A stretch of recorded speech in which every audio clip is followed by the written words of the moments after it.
Just give us your initial reaction to this. It's clearly, certainly within the Conservative Party, this is a big announcement we're about to hear.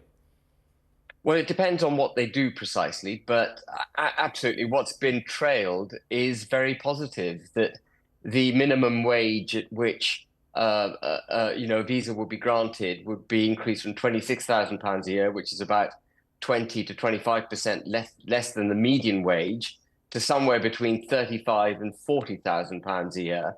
I think Suella Braverman claims that the Prime Minister had promised her he would raise it to 40,000. And of course, the higher that minimum threshold is, the more control we automatically exert on migration coming into the country. And I think the other aspect that he's due to make an announcement on is those sectors in the economy where there's a difficulty in recruiting people, and so there's a sort of general leeway to offer less than 20, up to 20% below the wages in that particular sector in order to get people in to that sector from abroad. That too is going to be looked at. The number of sectors that comprise the areas that the government regards as difficult. And then the other area, and the third area he's meant to be looking at, is the number of dependents that come across with migrants. And of course, that needs to be dramatically cut back.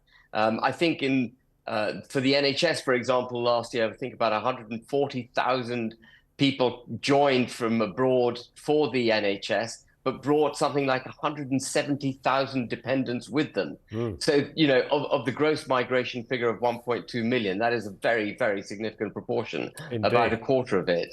Ben, and so if he can make, sorry. No, do carry on, Ben. Finish your point. I was just going to say, if he makes those changes, I think that's very, very positive. Okay, stay with us, Ben. Adam Wagner is also with us, human rights lawyer. Adam, good afternoon to you, sir. Good afternoon. Nice to have you with us. Your response then, of what we're expected to hear is this significant raising of the salary threshold, and also some policy around dependence. Yeah, I mean, based on what's being trialled, it will obviously bring numbers down, I would have thought, because it will make it harder for people to come and work in the UK.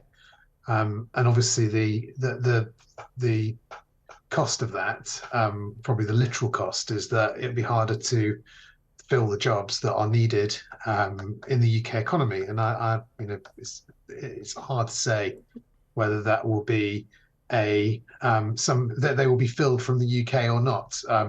Clearly, at the moment, they're not being filled from the UK, which is why people are coming to do them from abroad. But it's these are still they're very significant changes if they are brought into force. And Ben Habib, I mean, it's that point, isn't it, that the sort of danger zone, if you like, for the government is that, yes, they will get the big headlines. Look, we reduced net migration when the figures come out next time, assuming it's before another general election. But in doing so, possibly make the jobs market a lot worse than it currently is. And it's pretty precarious right now, particularly in those key areas like health. Well, I would say it should assist the jobs market, because what you'll see is the cessation of cheap, unskilled labour coming in from abroad and effectively undercutting British workers. So you should see wages rise on the back of this. But you made a very good point, important point, Ian, before I came on in the last segment, that you've got to look at migration in the context of the benefit system as well as the taxation regime. And what we've got at the moment is the working classes being incredibly highly taxed, higher than they've ever been taxed in history.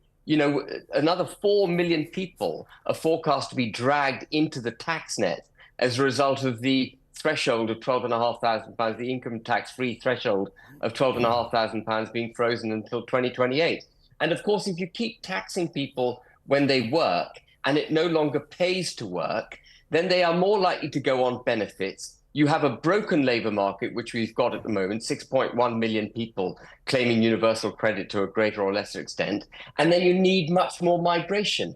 But if you can look at the puzzle holistically, you can reduce the tax on the working and middle classes, allow wages to go up, and let the economic machine balance itself back out again. Of course, none of this is palatable to a government that is beholden to big business and thrives on cheap labor, or a government that is obsessed with the headline GDP figure and doesn't look at productivity or GDP per capita as its yardstick of success. And, a lot of the migration we've seen, I'm sure, is because the government's just out of ideas of how to keep GDP pumped up. But essentially what the government needs is a new approach to our entire economic model. Which would include welfare, one would assume. Adam, I mean, based on what you just heard Ben say, I mean, that all sounds fair enough, doesn't it? I mean, this is about trying to make the UK more dependent on itself, essentially.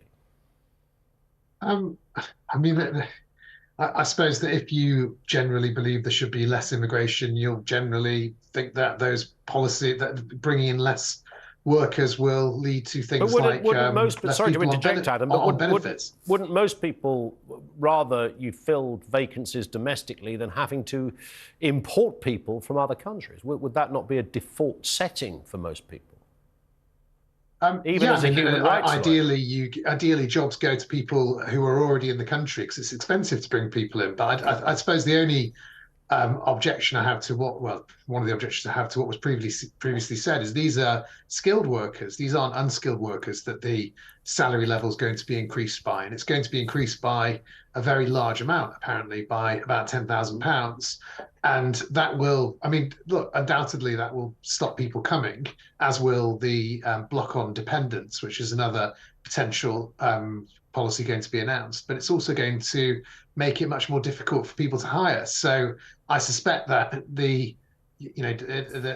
yes, it's about maybe it's about GDP figures, maybe it's about the pure numbers of immigration, but ultimately it's going to make it harder for people to bring workers in when they need them, and assuming that that they would have found people locally if they could do. And that is it, really, Ben, isn't it?